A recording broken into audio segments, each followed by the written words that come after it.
사도행전 9장 오늘은 1절로부터 9절까지 보겠습니다. 신약성경 201면 사도행전 9장 1절로 9절까지 다 함께 봉독하겠습니다.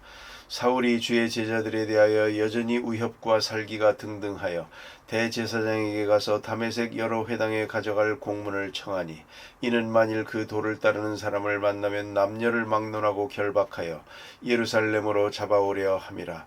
사울이 길을 가다가 다메섹에 가까이 이르더니 호련히 하늘로부터 빛이 그를 둘러 비추는지라. 땅에 엎드러져 들음의 소리가 있어 이르시되 사울아 사울아 내가 어찌하여 나를 박해하느냐 하시거늘 대답하되 주여 누구시니이까. 이르시되 나는 내가 박해하는 예수라. 너는 일어나 시내로 들어가라. 내가 행할 것을 내게 이를 자가 있느니라 하시니 같이 가던 사람들은 소리만 듣고 아무도 보지 못하여 말을 못하고 서 있더라. 사울이 땅에서 일어나 눈은 떴으나 아무것도 보지 못하고 사람의 손에 끌려 다메섹으로 들어가서 사흘 동안 보지 못하고 먹지도 마시지도 아니하니라. 아멘.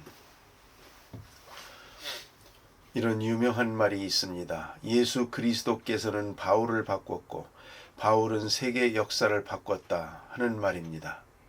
과연 그러합니다. 오늘 본문에 보는 바와 같이 사울이라는 사람, 아주 극악한 사람입니다. 이 사람을 예수께서 친히 만나 주십니다. 그리고 사람을 바꿔 놓았습니다. 그래서 예수를 핍박하던 자를 예수를 전하는 자로, 예수의 제자 스데반을 향해서 돌을 던지던 사람은 이제 예수를 위해서 한평생을 살고 매를 맞고 감옥에 갇히고 또 순교하는 그런 사람으로 바꾸어 놓았습니다. 아마 한 사람이 바뀐다 할 때에 사울이 바울 되는 것 같은 그렇게 바뀌는 일은 그렇게 많지 못합니다. 어떤 목사님이 있습니다. 감옥에서도 오랫동안 고생을 하고 그런 생활을 많이 한 분입니다. 철저한 애국적이요 신앙적인 분입니다만 성질은 좋지 않습니다.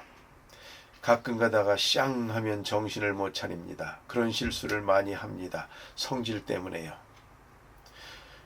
그리고 언젠가 그런 말씀을 합니다. 아마 예수 믿어서 구원받기도 하고 바꾸어지기도 하지만 사람 성질까지 바뀐 사람은 사도 바울밖에 없을 거야. 그럽니다. 자기는 다 바뀌었는데 성격은 못 바꾸었다는 것입니다.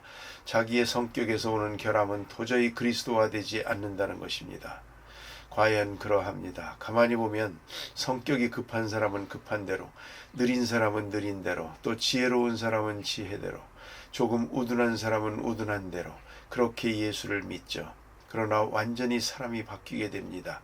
그 인격과 운명, 성격까지 다 바뀝니다.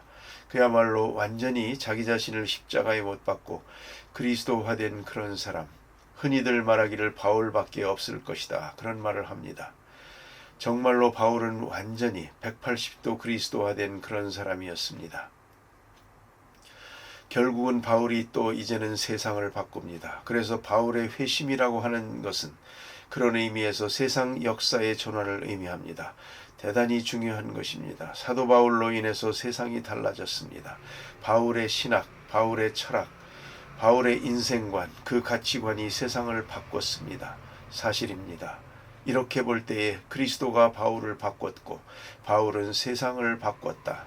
참 중요한 뜻이 있는 말입니다. 자, 그런데 오늘 본문에서 말해주는 가장 핵심적인 것은 뭐냐면 바울의 회심은 자기 자신으로부터 시작한 게 아니라는 것입니다. 이 점이 아주 중요한 것입니다. 바울이 어디 산에 가서 기도하다가 또 어디서 공부하다가 자기 스스로 도를 깨달았다, 터득했다, 뭐 그런 얘기가 아닙니다. 그게 다른 것입니다. 그 누구처럼 입산수도해서 거기서 도를 깨우쳤다. 이것과 전혀 다른 것입니다. 그래서 오늘 본문에 보는 바와 같이 그는 예수 믿는 사람을 핍박했습니다. 예수 믿는 사람을 잡아 죽이려고 다메섹까지 간 것입니다. 그 동기가 전혀 다릅니다. 그런데 이 본문을 자세히 연구해 보면 바울이 자발적으로 한 일입니다. 제사장과 그 일당에서 사도 바울에게 명한 게 아닙니다. 당신이 가서 잡아오시오. 그렇게 말한 게 아닙니다. 바울이 자발적으로 스데반을 죽이고 그 마음속에 더 큰 갈등이 일었습니다. 예수 믿는 사람들이 다메섹으로 도망갔다며 안 되지, 잡아와야지, 그런 얘기입니다. 다메섹으로 도망간 예수 믿는 사람들을 잡으러 자원해서 공문을 주십시오. 내가 가서 잡아오겠습니다. 그래서 우임장을 받아가지고 다메섹으로 가는 것입니다. 그러니까 아주 극렬하고 극악한 것이죠. 그 점을 우리가 깊이 생각해야 됩니다. 그래서 사도 바울이 지금 이렇게 다메섹으로 갑니다. 거기서 예수님께서 사도 바울을 만나 주십니다. 그래서 예수의 사람을 만드는 순간, 그 순간인데 그 장면 하나하나가 뭘 말해주느냐 하면 이 거룩한 역사의 주체는 예수 그리스도 자신이라는 것입니다. 사도행전의 선교의 주체는 하나님 자신이고 예수님 자신이 역사하신 것이지 그 누구의 정열도 그 누구의 지식도 누구의 철학도 아니라는 것입니다. 그것을 말해주는 것이요. 바울의 회심을 가능케 한 것은 절대로 바울이 아니고 그리스도 자신입니다. 바울이 고백했듯이 나는 그리스도의 종이다. 파울로스 툴로스 예수 그리스도. 나는 예수 그리스도의 종이다. 이런 말을 합니다. 과연 그는 예수에게 붙잡힌 예수에게 팔린 종입니다. 그에게 자유가 없었습니다. 애당초 시작부터 그것을 본문에 말해줍니다. 그러나 한 가지 짚고 넘어갈 것이 있습니다. 바울이 부도덕한 가운데서 회개했다는 얘기가 아닙니다. 그걸 우리가 또 알고 넘어가야 합니다. 도둑질을 해서 도망간다든가 혹은 잘못된 일을 하든가 사기를 하든가 감옥에 갇혀 있으면서 내가 여기서 회심을 하고 사도 바울처럼 돼야 되겠다 한다면 그건 얘기가 좀 다릅니다. 그런 부도덕한 생활에서 사도 바울이 부름받았다는 그런 얘기가 아닙니다. 그가 지금 부름받은 이 순간에 그가 누구냐 하면 몰라서 그런 것입니다. 그에게는 진실이 있었습니다. 이렇게 하는 것이 하나님의 뜻이라고 생각했습니다. 그 열정과 진실은 확실했습니다. 그래서 디모데전서 1장에서 바울은 말합니다. 나를 진실되이 여겨 충성되이 여겼다. 디모데전서 1장 12절에서 말합니다. 나를 충성되이 여겨. 내 진실은 처음부터 인정받았다는 것이죠. 그리고 알지 못할 때 한 것이다. 그러니까 알지 못하는 바에다가 열정을 다했습니다. 이제 하나님께서 그로하여금 알게 하셨습니다. 방향만 돌려놓으셨습니다. 그의 충성과 진실은 본래적인 것이었습니다. 그걸 하나님이 인정했다는 것을 우리가 생각해야 합니다. 또 한 가지, 그는 스데반을 죽인 일로 인해서 심리적으로 큰 갈등이 있었습니다. 그런 해석들을 합니다. 일리가 있는 것 같습니다. 스데반을 죽일 때 저런 놈은 죽여야 된다. 마땅히 죽여야 된다. 하나님의 이름으로 죽여야 된다 생각했는데 죽는 모습을 보니까 그렇지가 않습니다. 어떻게 죽어야 마땅할 사람이 저렇게 죽을 수 있단 말인가. 그 눈빛, 얼굴빛, 천사의 얼굴, 또 그 기도하는 내용, 이런 것들이 사도 바울의 마음속에 화살을 쏘았습니다. 갈등이 생겼습니다. 너무너무 괴로운 것입니다. 이 갈등이 더 악하게 만들었습니다. 마음속에서는 자꾸만 스데반이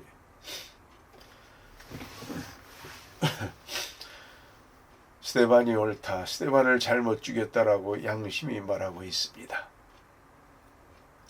이것에 대한 역작용을 해서 더 나빠진 것입니다. 더 악해진 것입니다. 그래서 예수 믿는 사람을 말살하려고 이렇게 극악하게 행동을 했는데, 다메섹이라는 곳이 지금도 예루살렘에서 다메섹을 생각해보면 낮에 걸어가다가 쉬고 밤에 자고 또 아침에 걸어가고 이렇게 간다면 다메섹까지 얼마를 가야 되느냐? 일주일 가야 됩니다.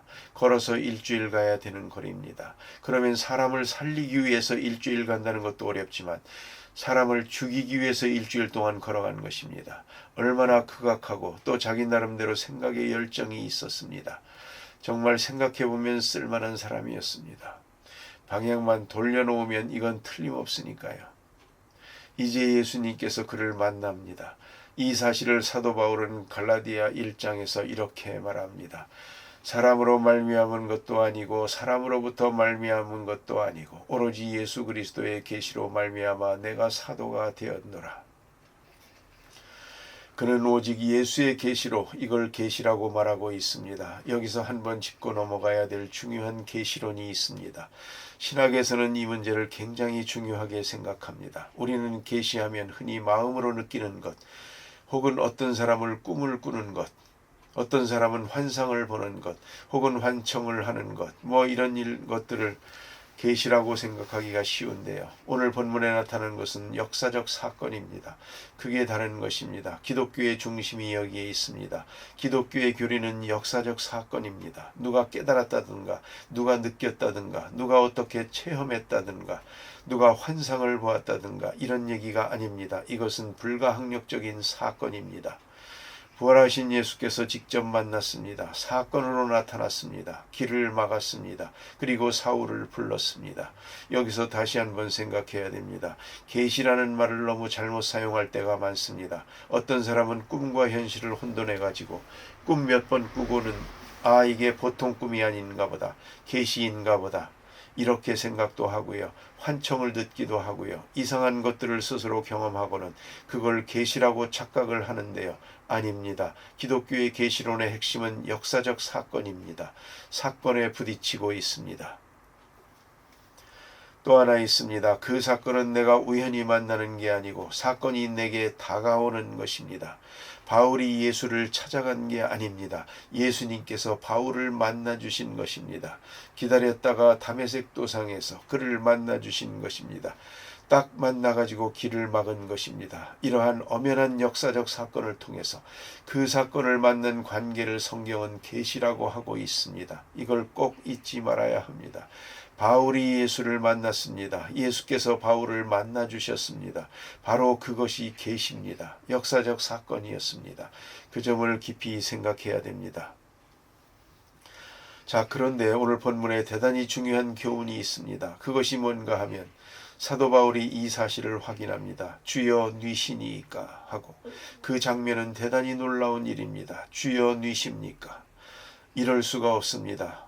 저는 이 본문을 볼 때마다 생각나는 사람이 하나 있습니다. 그게 누구냐면 마틴 루터입니다. 루터가 의과대학 다닐 때에 여름방학에 친구와 함께 고향으로 돌아가다가 비가 오면서 벼락을 치면서 친구가 벼락에 맞아 죽었습니다. 새까맣게 타 죽은 순간 얼마나 겁이 나겠습니까? 그러나 루터가 그런 기도를 했다고 합니다. 성 안나여 나를 살려주십시오. 그러면 내가 수도사가 되겠나이다. 거기서 이런 허황한 약속을 하게 됩니다. 자, 얼마나 무서웠으면 그랬겠습니까?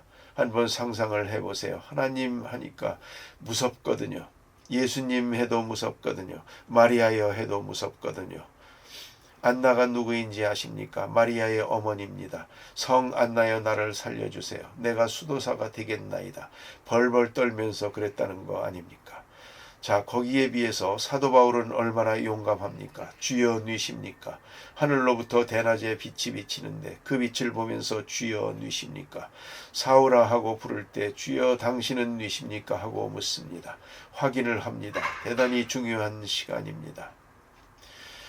그리고 본문을 자세히 보면 내가 핍박하는 예수다라고 말합니다. 여기에 큰 전환점을 이룹니다. 사도 바울이 핍박하고 있는 교회, 스데반, 예수 믿은 사람, 그 사람과 예수를 동일시했습니다. 내가 핍박하는 스데반은 바로 나를 핍박하는 것이고, 나 믿는 사람을 내가 핍박하면 바로 나를 핍박하는 것이고, 내 이름으로 사는 자를 내가 괴롭히는 것은 바로 나를 괴롭히는 것이다. 이 사실입니다. 교회를 대항하는 것은 그리스도를 대항하는 것이다.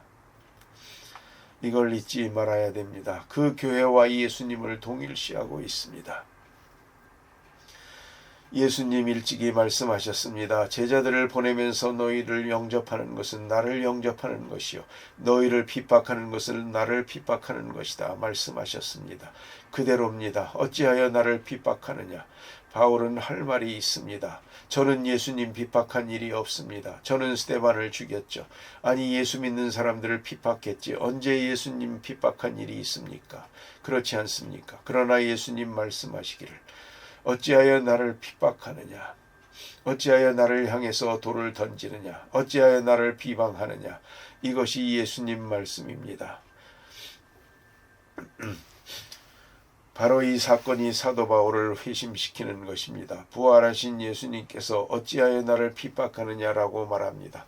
바울은 말이 없습니다. 오늘 본문에 더욱 놀라운 것은 강권적으로 일방적으로 역사합니다. 다메섹으로 들어가라. 내가 이를 말이 있느니라. 바울은 지금 아무 말도 못합니다. 일방적으로 통고합니다. 여기에 계시의 엄청난 주체성이 있습니다. 계시의 주체는 하나님이십니다. 그래서 신학적 계시의 주체가 하나님이시요 우리가 객체가 된다는 것을 알아야 합니다. 우리에게 알리시는 것입니다. 우리가 아는 것이 아니고 하나님은 우리 지식의 객체가 아닙니다. 주체입니다.